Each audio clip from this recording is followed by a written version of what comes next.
আজকে শরীরটা একটু খারাপ, সেই জন্য সকালেই ভাবলাম একটু পাতলা করে ঝোল রান্না করব। একদম পাতলা করে ঝোল রান্না করে গন্ধরাজ লেবু দিয়ে চটকিয়ে চটকিয়ে খাবো। হ্যালো এভরিওয়ান, সবাই কেমন আছে? আশা করি সবাই খুব ভালো আছে। আর চলো আজকে আবারও একটা ছোট্ট ব্লগ ভিডিও নিয়ে তোমাদের মধ্যে চলে এসেছি। তো কে কোথা থেকে ভিডিও দেখছো অবশ্যই কিন্তু কমেন্ট বক্সে জানিয়ে যাও। তো দেখো, বাজার থেকে পার্শে মাছ নিয়ে এসছে, আলু নিয়ে এসছে, ঝিঙে নিয়ে এসছে। আমি বড়মশাইকে বলেছিলাম যে আজকে এমন কোনো মাছ নিয়ে আসো যেন পাতলা ঝোল খাওয়া যায়।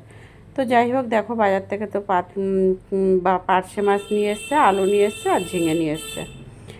তো দেখো, সব কিছু রেডি করে নিয়ে চলে এসেছি তোমাদের মাঝে। কি কি রান্না করব সেগুলোও তোমাদের সাথে শেয়ার করব অবশ্যই। সবার প্রথমে মাছগুলো ধুয়ে পরিষ্কার করে নিই। আর জানো তো, বাড়িতে মাছ কাটার সময় হয় না, কেন কি অনেকটাই বেলা হয়ে যায়। কেন কি আমি একটা জায়গায় বেরোই না, একটা জায়গায় কাজ করি, বাড়ির কাজ করে রান্নাবান্না সেরে আবার যদি বেরোতে যাই তাহলে অনেকটাই দেরি হয়ে যায়। সেই জন্য একটু কাজটা এগিয়ে নিয়ে আসে মানে বাজার থেকে মাছটা কেটে নিয়ে আসে, বাড়িতে নিয়ে আসলে পরে ধুয়ে পরিষ্কার করে নিয়ে চট করে রান্নাটা করা যায়। তো যাই হোক, মাছগুলোকে ধুয়ে পরিষ্কার করে নিয়ে নুন হলুদ মাখিয়ে নিয়ে কড়াই দিয়ে দিয়েছি তেল গরম করে। ওদিকে আমার আলু সবজি কাটা হয়ে গেছে। মাছগুলো খুব বেশি ভাজবো না, হালকা ভাজবো। তো দেখো, এদিকের সবজি কাটতে কাটতে মাছগুলো তাও এক পাশে একটু বেশি কিন্তু ভাজা হয়ে গেছিলো। মাছগুলোকে ভেজে তুলে নিই। আর জানো তো, খুব তাড়াতাড়ি কিন্তু রান্নাটা হয়ে যাবে। এমন না যে অনেকটাই সময় লাগবে এই রান্নাটা করতে, খুব বেশি কিন্তু সময় লাগবে না। মোটামুটি তোমার 20 থেকে 25 মিনিটের মধ্যে কিন্তু রান্নাটা হয়ে যাবে। তো যাই হোক, মাছগুলোকে আমি ভেজে তুলে নিয়ে একটু গোটা সাদা জিরে ফোড়নে দিয়ে দিয়েছি। এদিকে কেটে রেখেছি টমেটো একটা দুটো ছোট সাইজের ঝিঙে আর সরু সরু করে আলু লম্বা লম্বা করে কেটে নিয়েছিলাম। তো আলু আর ঝিঙেটাকে একটু হালকা ভেজে নেব। ভেজে নেওয়ার পর নুন দিয়ে দেবো স্বাদ মতন, দিয়ে বেশ কিছু সময় একটু নাড়াচাড়া দিয়ে।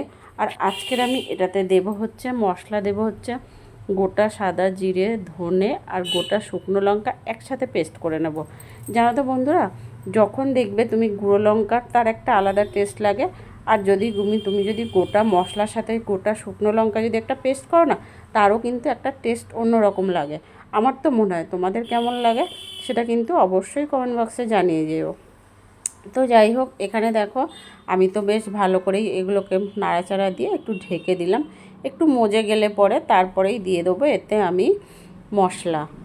তো মশলা দিয়ে ভালো করে তো কষিয়েই তো নিয়েছি। দেখো, বেশ কিছু সময় নুন হলুদ লঙ্কার গুঁড়ো দিয়ে দিয়েছি, জিরে ধনে পেস্টটাও দিয়ে দিয়েছি 3-4 চামচের মতন দিয়ে। ওটা কিন্তু তোমাদেরকে দেখানোর সময় হয়নি, কেন জানো তো, সকালবেলা অনেক তাড়া থাকে। ওদিকে এক গাদা বাসন পড়েছে, বাসনগুলোকে মেজে রেখে দিয়ে আসলাম। আবারও কিছু বাসন পড়বে, সেগুলোকেও মাজবো মেজে। তারপরে এদিকে দেখো, তরকারিটা আবারও নাড়াচাড়া দিতে এসেছি। আর দেখো, আলুটা কিন্তু প্রায় সিদ্ধ হয়ে গেছে। এবারে এতে পরিমাণ মতন জল দেব, দিয়ে তারপরে তো মাছগুলোকে ছেড়ে দেবো। আর বরমশাই তো আজকের একটু ধনেপাতাও নিয়ে এসেছিলো।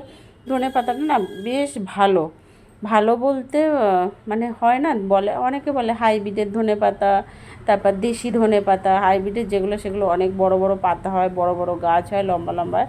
আর এটা আজকে যে ধনেপাতাটা নিয়ে এসে না, একদম ছোট ছোট কচি কচি পাতা, একদম ছোট ছোট গাছ। সেগুলোকে নিয়ে এসে বলছে দেখো, এই ধনেপাতাটার গন্ধটা একটু অন্যরকম লাগছে। সত্যিই মানে পুরো একদম ধনেপাতার যে গন্ধটা না, সেই গন্ধটা মানে অসাধারণ লাগছিল। তো যাই হোক, ধনেপাতাটা তো জল দিয়ে ভিজিয়ে ধুয়ে রেখেছি অনেকক্ষণ ধরে।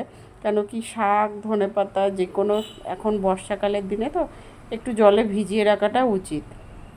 তো যাই হোক, এদিকে দেখো আমার মশলা কিন্তু অনেকটাই কষানো হয়ে গেছে। কষানো মানে পুরোটাই কষানো হয়ে গেছে। আর আলু কিন্তু পুরোই সিদ্ধ হয়ে গেছে। সেরকমভাবেই আমি ঝোল দিলাম, যাতে খুব বেশি সময় ফুটাতে না লাগে। ঝিঙে আলু দুটোই সিদ্ধ হয়ে গেছে। তো বন্ধুরা, ভিডিওটা এখানেই শেষ করব, পরে আবার কথা হবে। টাটা।